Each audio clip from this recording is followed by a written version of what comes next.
प्रिय विद्यार्थियों, आज हम 10th क्लास के मैथमेटिक्स का चैप्टर नंबर 2 बहुपद के बारे में अध्ययन करेंगे। P X equal to a0 plus a1x plus a2x square plus dot dot dot an x की पावर n, इस प्रकार का जो फलन है इसको हम बहुपद कहेंगे, जहाँ पर a0, a1, a2 और an ये क्या है, वास्तविक संख्याएं हैं। ये हैं वास्तविक संख्याएं।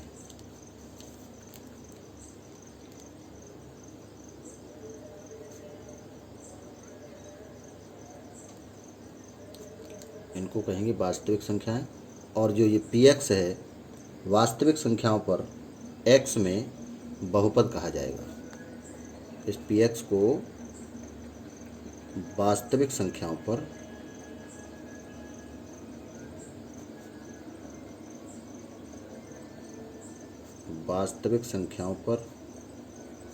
x में बहुपद कहते हैं।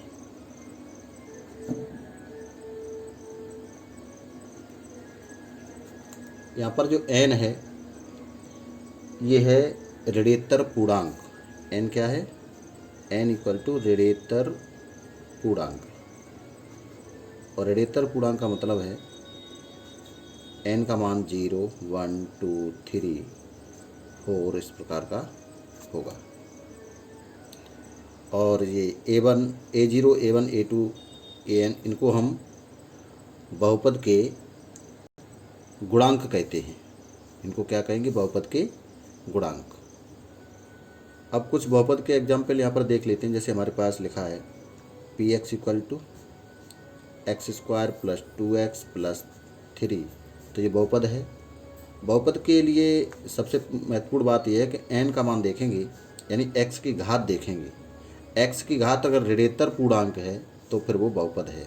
जैसे हमारे पास एक बहुपद लिख लें, x की पावर -1 प्लस x प्लस 2। क्या ये बहुपद है?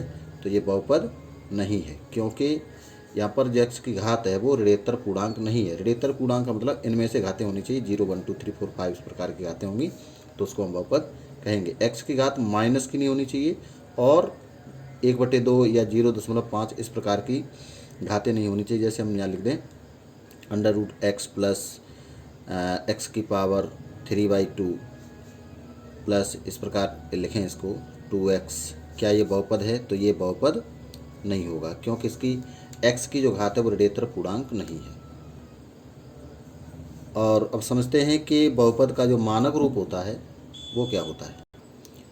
बहुपद के मानक रूप से मतलब है कि बहुपद के को x की घातों के अवरोही या आरोही क्रम में लिखने पर लिखें तो उसको हम कहेंगे बहुपद का मानक रूप है। जैसे हमारे पास कोई बहुपद x की power 5 plus 3x square plus 6x की पावर 6 प्लस 7x की पावर 4। अब इसका मानक रूप क्या होगा? तो इसका जो मानक रूप होगा,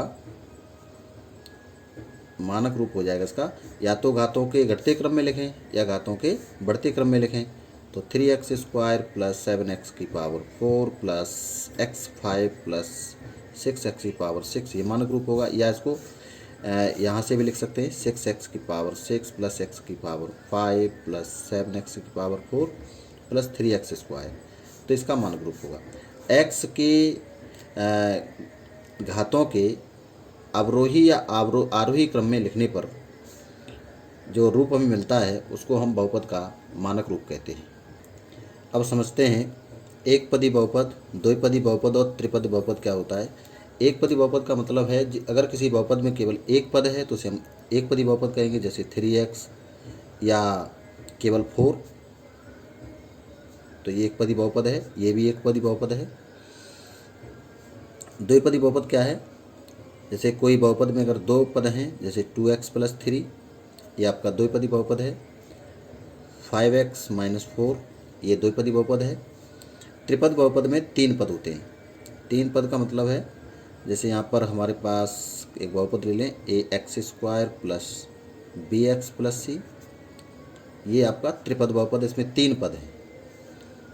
और 2x square plus 6x plus 5, ये आपका 3 पद हैं, 1 2 3, इसमें भी 1 2 3, तो ये आपके त्रिपद बहुपद कहे जाएंगे। और भी इसमें एग्जाम्पल लिख सकते हैं, जैसे यहाँ पर 6x² + 2, ये द्विपद है, यहाँ भी लिख दें 6x3, एक पद बहुपद है। तो जिस बहुपद में एक पद होता है वो एक पदी बहुपद, और दो पद होते हैं द्विपदी बहुपद, तीन पद होते हैं त्रिपद बहुपद। इसी प्रकार से 4 पद भी हो सकते हैं, 5 पद भी हो सकते हैं। और शून्य बहुपद को समझे। शून्य बहुपद क्या है? जैसे किसी बहुपद के गुणांक अगर 0 हो जाए, जैसे हमारे पास कोई बहुपद है 0x² + 0x + 0, तो ये आपका शून्य बहुपद कहा जाएगा, = 0। तो जिस बहुपद के सभी गुणांक अगर 0 हैं तो उसको हम क्या कहेंगे? शून्य बहुपद या 0 पॉलिनोमियल्स, उसको हम शून्य बहुपद कहेंगे। बहुपद की घात को समझते हैं। बहुपद की घात क्या होती है? किसी बहुपद में x की सबसे बड़ी जो घात होती है उसको हम बहुपद की घात कहते हैं। जैसे मान लीजिए हमारे पास एक बहुपद है 6x5 + 3x² + 2, इसमें x की सबसे बड़ी घात क्या है? 5। तो इस बहुपद की घात क्या होगी? घात = 5। तो x की सबसे बड़ी घात देखेंगे, और जो सबसे बड़ी घात हो, जैसे हमारे पास एक बहुपद है √2x6 + √3, इसकी घात क्या होगी? इसकी घात होगी 6। हम केवल x की घातों को देखना है। यहाँ पर x की सबसे बड़ी घात क्या है? 6, तो इस बहुपद की घात होगी 6। एक बहुपद और ले लें, जैसे लिखा है केवल √5, इसकी घात क्या होगी? तो इसकी घात होगी 0। अब इसमें आप कहेंगे x है ही नहीं, तो इसको ऐसे लिख सकते हैं √5 × x⁻0, चूँकि x⁻0 का मान 1 होता है, तो 1 का √5 में अगर गुणा करेंगे तो √5 ही रहेगा। तो इसकी घात क्या हो जाएगी? इसकी घात हो जाएगी 0। अगर हमारे पास शून्य बहुपद हो, शून्य बहुपद, इसकी घात क्या होगी? शून्य बहुपद की घात अपरिभाषित होती है। शून्य बहुपद की घात क्या होगी? अपरिभाषित, यानी अनंत। अपरिभाषित। शून्य बहुपद की घात को परिभाषित नहीं कर सकते हैं, इनफाइनाइट। तो ध्यान रखेंगे, शून्य बहुपद की घात को इनफाइनाइट होती है। अब समझते हैं रैखिक बहुपद, द्विघात बहुपद, त्रिघात बहुपद क्या होता है। रैखिक बहुपद का मतलब है अगर किसी बहुपद की घात 1 है तो उसे हम रैखिक बहुपद कहेंगे। जैसे ax + b, इसमें x की पावर कितनी है? 1, इसकी घात कितनी बहुपद की? 1, तो ये आपका रैखिक बहुपद है। 2x रैखिक बहुपद है, 3x + 4 रैखिक बहुपद है। तो इस प्रकार के जो बहुपद होते हैं उनको हम रैखिक बहुपद कहेंगे। और किसी बहुपद की घात अगर 2 है, जैसे ax² + bx + c, ये दो घात का बहुपद है, इसको हम दो घात का बहुपद कहेंगे, क्योंकि x की जो सबसे बड़ी घात क्या है? 2, तो 2 घात का बहुपद कहा जाएगा।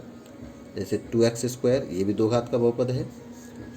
तो इस प्रकार के जो बहुपद होते हैं जिनमें x पूरे बहुपद की जो घात होती है वो 2 होती है, यानी x की सबसे बड़ी घात 2 होती है, उसको हम 2 घात का बहुपद कहेंगे। 3 घात का बहुपद x³ + 2x + 3, इसमें x की सबसे बड़ी घात क्या है? 2, यानी इस बहुपद की घात कितनी हो गई? वो सबसे बड़ी घात हो गई 3, तो बहुपद की घात हो गई 3। तो जब 3 घात होगी तो उसको हम कहेंगे त्रिघात बहुपद। इसी प्रकार से 4 घात का अगर बहुपद होगा तो उसे चतुर्थ घात बहुपद कहेंगे।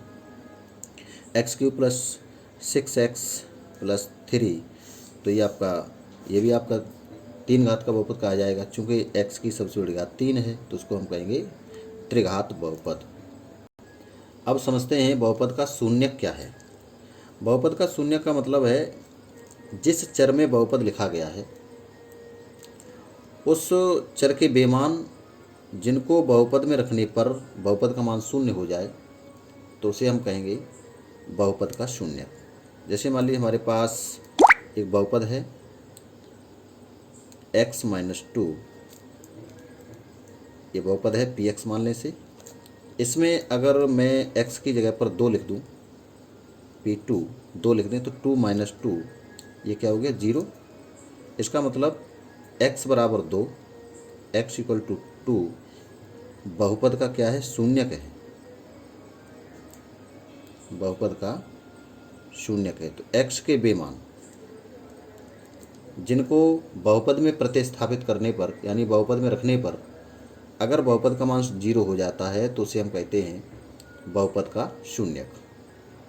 रैखिक बहुपद का शून्यक, जैसे रैखिक बहुपद है, एक घात के जो बहुपद होते हैं उनको रैखिक बहुपद कहते हैं। व्यापक रूप में अगर रैखिक बहुपद लें, ये एक व्यापक रूप में रैखिक बहुपद है, इसका शून्यक क्या है, तो इसका शून्यक, इसमें x की जगह पर इसको बराबर 0 लिखें तो इसका शून्यक निकलेगा x इक्वल टू माइनस के बी अपॉन ए। एक्स की जगह पर माइनस के बी अपॉन ए लिख देंगे तो इसका मान क्या हो जाएगा, शून्य हो जाएगा। तो P X equal to A X plus B का जो शून्यक होगा वो क्या होगा, x इक्वल टू माइनस के बी अपॉन ए। तो यहाँ पर बहुपद के शून्यक कितना निकला, x इक्वल टू माइनस के बी अपॉन ए। तो इनके गुणांकों में ये शून्यक है, इस और इसके गुणांक में अगर संबंध देखें तो ये गुणांक है आपका अचर पद है ये, और ये x का गुणांक है। तो इसे लिख सकते हैं माइनस अचर पद बटे x का गुणांक।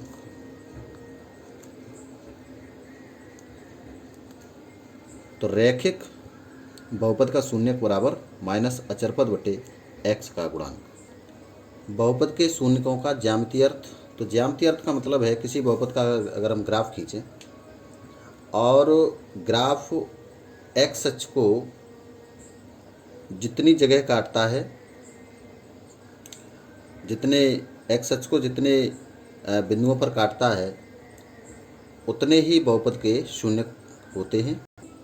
तो यदि उसका ग्राफ खींचेंगे और ग्राफ x अक्ष को जितने बिंदुओं पर काटता है उतने ही बहुपद के शून्य कहलाते हैं। यदि ग्राफ x अक्ष को दो भिन्न बिंदुओं पर काटता है तब उसके दो शून्यक होंगे।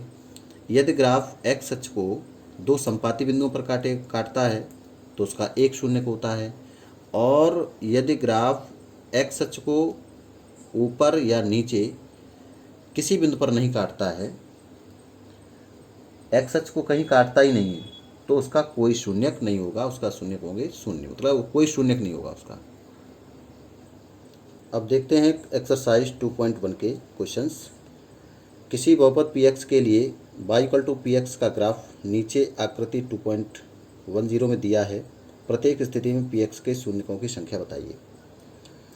तो हम इसका ग्राफ देखेंगे और ग्राफ अगर x अक्ष को जितने बिंदु पर काटता है उतने ही जितने भिन्न भिन्न बिंदुओं पर काटता है उतने ही उस व्यंजक के उस बहुपद के शून्यक होते हैं।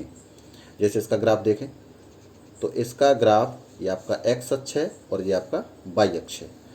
तो ये जो ग्राफ है वो x अक्ष को कहीं नहीं काटता है तो इसके शून्यक क्या होगा, 0, इसका कोई शून्यक नहीं होगा। ठीक है, इसको देखें, ये ग्राफ है, ये x अक्ष को एक बिंदु पर काटता है यहाँ पे। ठीक है, तो इसका कितने शून्यक होंगे, इसके एक शून्यक होगा। इसका ग्राफ देखें, ये x अक्ष को, ये आपका x अक्ष है, तो इस x अक्ष को 1, 2 और 3 बिंदुओं पर काटता है। तो 3 बिंदुओं पर काटता है तो इसके कितने शून्यक होंगे, इसके 3 शून्यक होंगे। ऐसे इसे देखें, ये x अक्ष को 1 और 2 बिंदुओं पर काटता है तो इसके 2 शून्यक होंगे। ये कितने बिंदु पर काटता है, 1, 2, 3 और 4, तो उसके 4 शून्यक होंगे। इसी प्रकार से देखें, 1, 2 और 3, तो इसके 3 शून्यक होंगे। तो इस प्रकार ग्राफ को देख करके हम बता देंगे या जान सकते हैं कि किसी बहुपद के कितने शून्यक होंगे। तो इस प्रश्नावली में केवल यही एक क्वेश्चन पूछा गया है और अगली प्रश्नावली अगले वीडियो में सॉल्व करेंगे।